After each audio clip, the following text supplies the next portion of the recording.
Hello guys, so welcome back to our second lecture.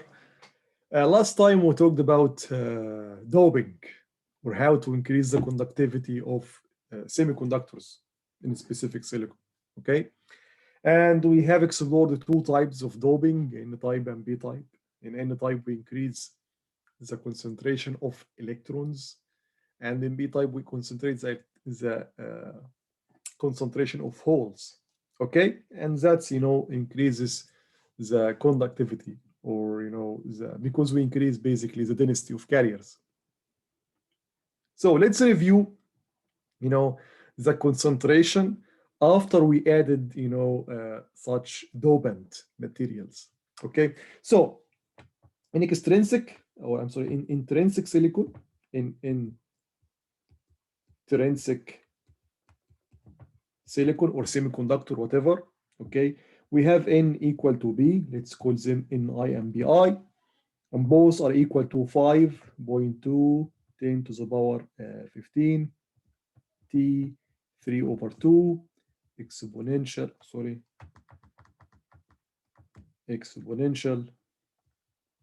minus Eg over 2 KT. Good. Now, for extrinsic N-type material or N-type silicon or N-type semiconductor, let's make it general semiconductor. Okay, we discovered that we said that the positive equal to negative charge equal to positive charge. The density of the negative charge is N, not Ni anymore, because we added new electrons to the originally existing electrons, equal to B. And one may say, why we added electrons, but we didn't add holes, so it should be equal to Bi. And actually no, because as we will see now, some of the added electrons has joined the already existing holes. That's why we will see now that B decreases. Okay, so B plus ND. We said that any donor atom we add, you can say perfectly 100% of what we have added, each one will donate electrons. That's why it's called ND. Okay, so all these are positive. This is and this represent the negative. And for extrinsic B-type material or B-type semiconductor, again positive equal to negative. So the positive is B, and again we added more holes than the already existing one. So Bi converted into B, and for sure B is larger than or greater than Bi. Equal to N plus N acceptor. And we said that any acceptor atom we add, like boron, have 3 electrons in its valence band, so it accepts electron and become negative ion. And negative ions or positive ions, like the donor atoms, does not contribute to the current. They cannot move. They are very heavy to move.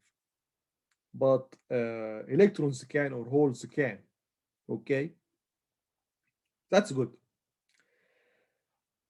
Now let's explore a principle that you will find in any solid state book, that actually this number here Ni doesn't change. Okay, so our Ni squared doesn't change. So for extrinsic silicon, let's write it here. Ni squared equal to Bi squared equal to Ni multiplied by Bi. That's very intuitive, of course, because both are the same. So if you just take any one of these numbers which are the same and square it, it will give you the multiplication of both, because actually Ni is just equal to Bi. It's just different symbols. But there is a proof that Ni square for extrinsic silicon is still equal to N multiplied by B. This is for N type, and for B type, we still have the same formula again, that Ni squared doesn't change. So if you buy a piece of silicon, whatever it's, without, even if you don't know if it's extrinsic or intrinsic, you know that Ni does not change, or Ni squared does not change. Of course, Ni does not change. And in all these cases, Ni is equal to N square, N multiplied by B. In intrinsic, N equal to B, so it's intuitively N square. But how about N type and B type? How this multiplication will give us the same, number Ni square, although we change it N and B. The reason is that when you increase N, as I said, when you increase N, B decreases. This is for N type. And for B, for B type, when you increase B, N decreases. The concentration decreases. That's why Ni squared does not change. I mean, the increase in here will eliminate the decrease in here. They equalize each other. So that's why Ni squared, is the same each time. Okay. It's exactly like 4 multiplied by 4. So let's do this numerical example. 4 multiplied by 4 equal to 16. If you multiply the first 4 by 2, it will be 8. If you divide the second 2 by second 4 by 2, it will be 2. And still 8 multiplied by 2 equal to 16. Something very similar here. Okay, that's a fact. Whenever you have a piece of silicon, you knew it's Ni at, of course, at the same temperature, the room temperature, for example. Okay, it's 10 to the power 10, then it will you have the same number, even if it's N type or B type. Okay, that's good. Since now we have 2 different type of extrinsic silicons or semiconductors, then we need to differentiate the doping concentration in that one, the N type, and in that one, the B type. That's why we call, let's do this in another color. For N type, we call N NN, and B BN. For B type, we call N NB, and B is BB. So what are those new symbols? So NN, concentration of electrons in N-type material or semiconductor. What's Pn? Concentration of holes in N-type material. What's Np? Concentration of electrons in B-type semiconductor or material. What's Pp? Concentration of holes in B-type material. And you must, differentiate between them. You cannot just say N and B, because that's not descriptive enough. You should say if it's Ni or Nn or Nb. Just by this subscript, is the nature of the material that you have, either extrinsic or N-type material or B-type material. Okay? And of course, another fact here is that N larger than B, and let's now be specific, in N larger than Bn. And here we have Pp larger than Pn. Okay. That's very good. Now let's see examples. Let's, see problems. If you know the temperature, and you want to determine the concentration. What you're going to do. So let's take an example. So let's have an example here. You have a semiconductor silicon doped with 10 to the power 16 phosphorus atoms. So we have silicon doped with 10 to the power 16 per centimeter cube phosphorus atoms. Okay. Find NNBN at T equal to 300 degree Kelvin. Find NNBN at T equal to 300 degree Kelvin. Of course, it doesn't have to say NN and BN in the question or the example because or the problem, because you know when you dope with phosphorus has 5 electrons in its valence band, so this will convert the material into N-type material. Okay, good. We know that for silicon at T equal to 300 degree Kelvin, that Ni equal to 10 to the power 10 carrier per centimeter cube. That's we took last time, and this is very easy to you know, to calculate. You know the formula here. If we look back, we know the formula. You know Eg, you know K, you know T. It's 300 degree Kelvin. Then you can just calculate it very easily. It will be 10 to the power 10, around 10 to the power 10. Okay. And the NN and the BN are unknown for us. So what's we gonna do to calculate them? Okay, that's good. Let's review the equations that we have. So we have first that Ni square equal to Nn multiplied by Bn. Ni is known, Nn and Bn are not known. Do we have another equation? Because this is one equation in 2 unknowns. So it's not enough. We need another equation. Yes, we have another equation that Nn equal to Pn plus Nd.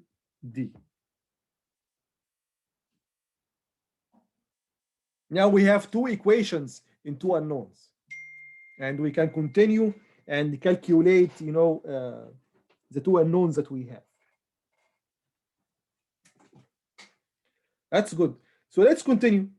So from here, we can say that Bn equal to Ni square over Nn. Then we take this and put it in that equation.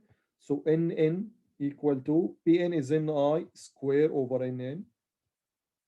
Yes, from 1 plus Nd.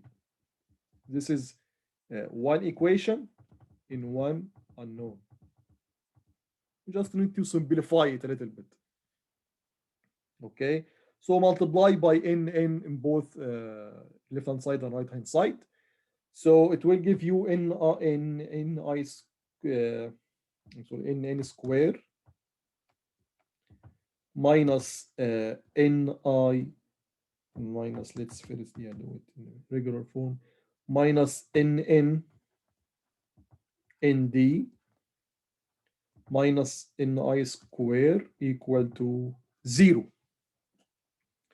Nd is 10 to the power 16, Ni square 10 to the power 20. So we know them. So it's only one unknown here. Okay, we know the equation for the, let's bring it to you here. We know the equation to solve a quadratic equation like this to get the roots, that Nn, the unknown, equal to minus P plus or minus P square minus 4AC, all of that divided by 2A. A is basically, you know, what's multiplied in N, which is 1. B is that I'm sorry, what's multiplied by NN, not NI square. So this is basically minus ND, and C is minus NI square. Okay, so let's now continue and find the roots. Okay, basically here you should reject the minus sign. So here minus p plus or minus. So this will give you two roots, one with the plus, one with the minus. But of course, you must reject the one with the minus, because this will give you minus something, then the overall will be minus, and there is no density or concentration in minus. So you have only one solution here. And the plus is accepted, the minus is rejected. If you do that, you will find that NN equal to 10 to the power 16, and from that you can just get Bn, because it's Ni square over Nn. So 10 to the power 20, which is 10 to the power of 10 to the power of 2, divided by 10 to the power 16.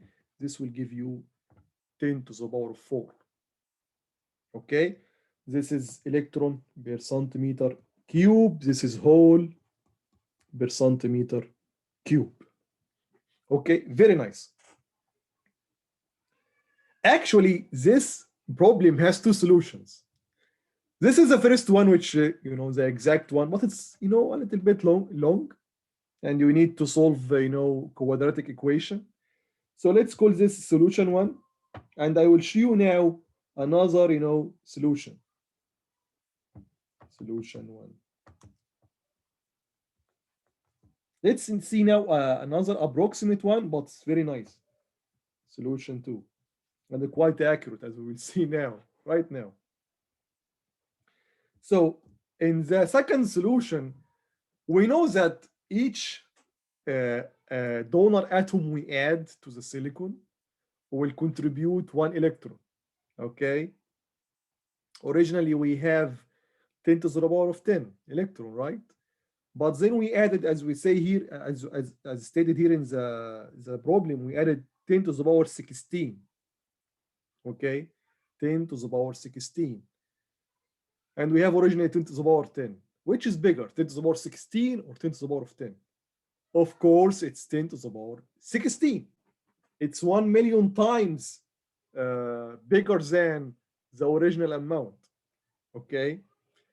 So approximation here is to say that if you add, of course, both together mathematically, it will be 1, then 16 0, then 0.000. You know that what I want to say. It's really if you add 10 to the power 16 to 10 to the power of 10, it will be really 10 to the power of 16. So N equal to ND. This is the approximation that we did. This is the approximation. Equal to 10 to the power 16 electron per centimeter cube. And let's now compare what we get from the exact solution and what we get from the approximate solution. Actually, it's very accurate. Exactly the same number. And try it yourself. Try to add 10 to the power 10 plus 10 to the power 16. It will be 10 to the power 16 in your calculator. Okay? That's very nice. Now, Pn from that equation in I square over Nn, it will be 10 to the power 4 again, whole per centimeter cube. Now again, compare them. Oops, they are the same, right? So of course, in one line, we avoid calculating, or solving quadratic equations, rejecting one of the solutions or one of the roots and accepting the other. All such complications are now gone. Okay, that's very nice. But there is a caveat here. Okay, is that this approximate solution, which is really very convenient, is valid for low temperatures around the room temperature. Okay, but most of our circuits are just run at room temperature. We don't have a lot of applications that need special temperatures like high temperatures, for example. Okay, so let's now see the effect, or why this caveat that I just told you about is valid. That you should do these approximations only if the temperature around the room temperature. Why such approximation is not valid if we increase the temperature? Okay. So let's see that here. Okay. Let's revise the equation for Ni again. So Ni equal to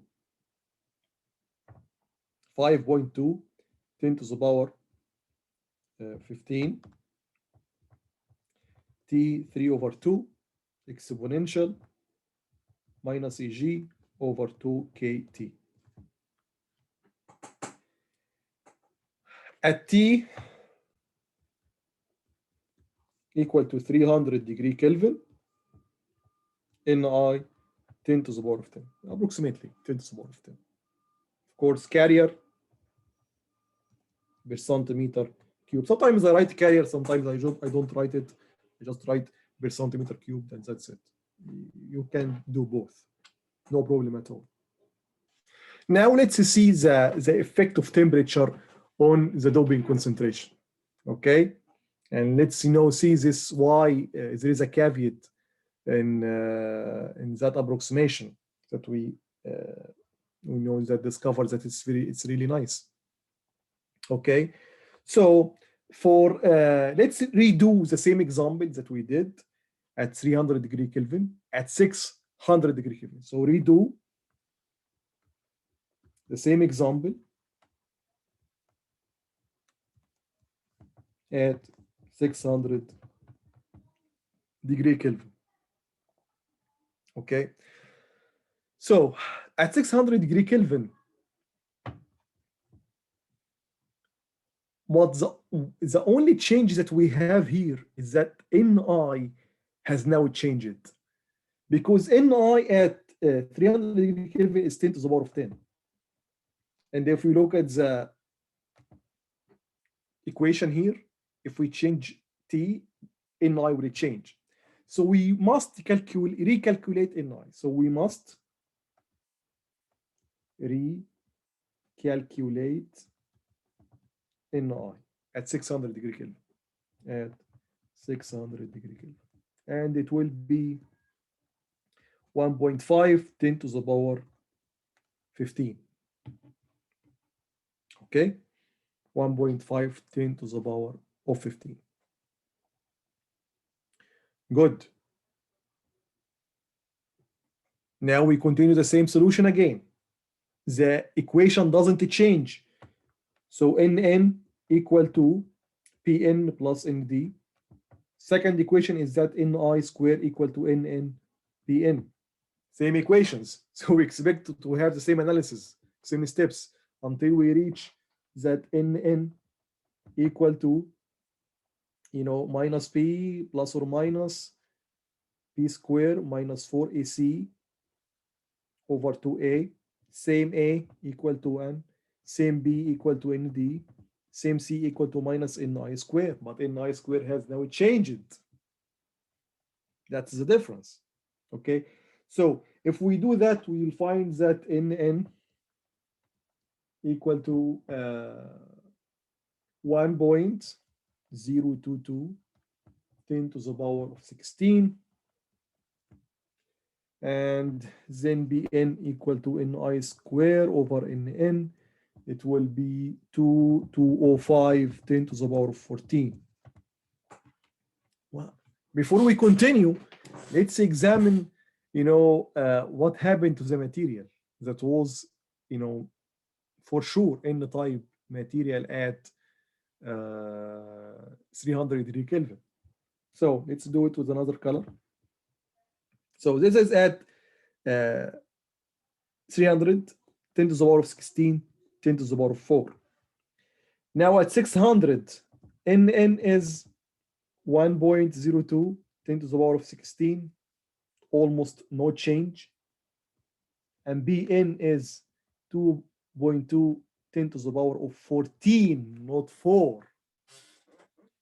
there is a very negligible increment in NN, but there is a massive increment in PN.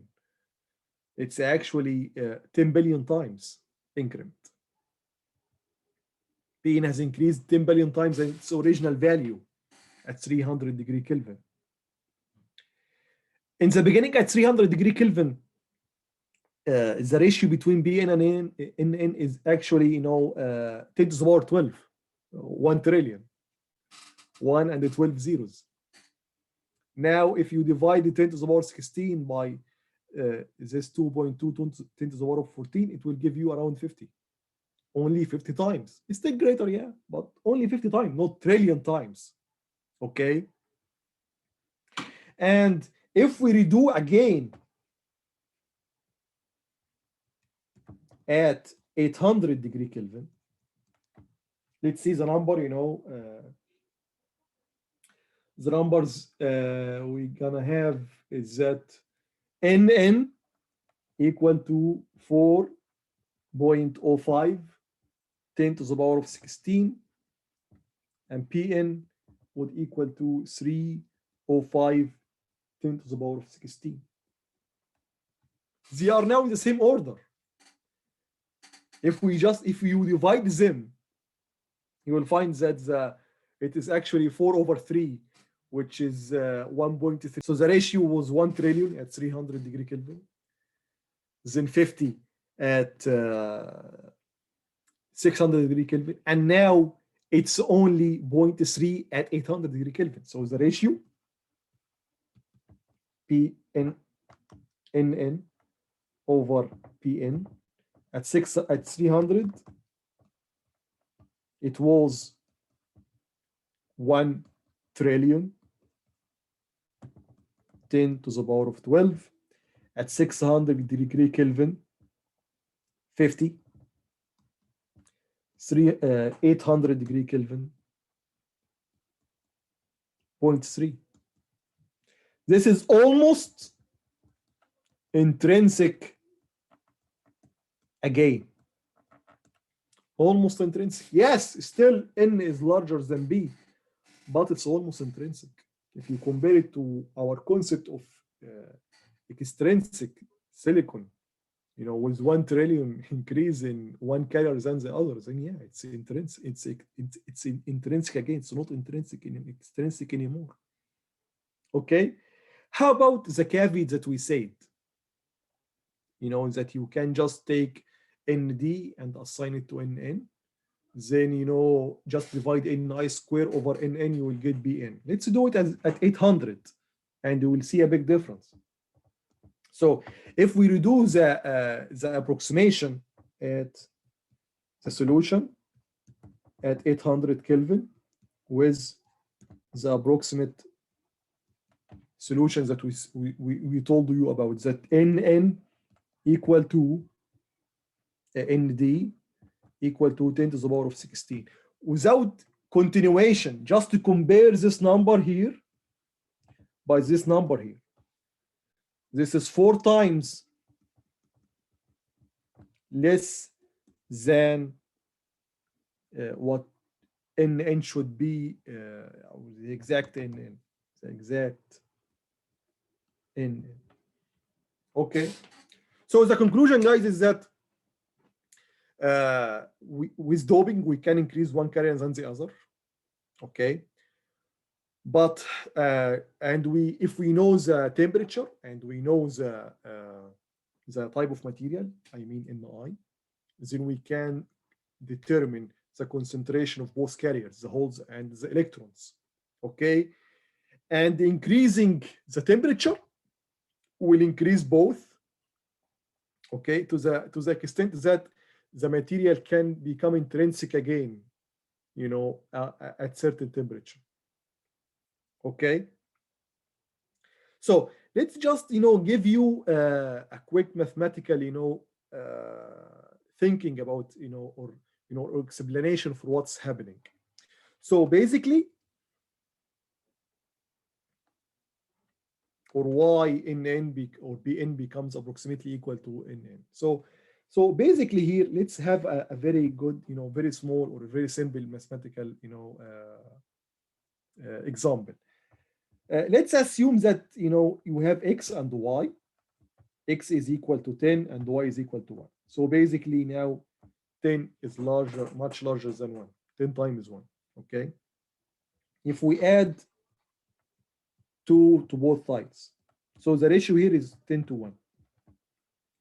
I'm adding now 2 to both sides. So it becomes now 12, and here is 3. 12 to 3 is actually equal to 4 to 1. It's not 10 to 1. Okay? And let's add 3 now. So, or let's add 5. So this will be 15. And this will be 6. So 15 to 6. You can approximate it like 3 to 1. Approximately equal 3 to 1. It's less again. So as we add to, so we started by x and y, and x was much larger than y. But since we add, the same value each time or each temperature to both x and y, the ratio become less and less. This is one thing. The other thing, now let's have the other question, which is very legitimate question. Why basically when we heat up the material, we increase both holes and electrons? And the answer is really simple. If you have here the energy band diagram, if you remember it, if you can recall it, we said that for an electron to move from here to the conduction band and leave behind the hole, it must acquire energy larger than or equal to the energy gap in between. And that's what happened when you add thermal energy. And we said that the thermal energy is kT. Boltzmann constant multiplied by the temperature will give you the equivalent thermal energy for the temperatures that you are living in right now. And basically, if you increase T, you increase the thermal energy, so you increase the chance for electrons to move from the valence band to the conduction band. So whenever this happens, you generate electron and the hole. And these two will add up to the original N and the original B in the material. But you add the same stuff to both sides. That's why you have such situation. Each time you add the same stuff to both sides. 2, then you add 5 here and here, and the ratio become less and less. Okay, guys. So see you in the next lecture with another interesting property for the extrinsic semiconductors. Bye-bye.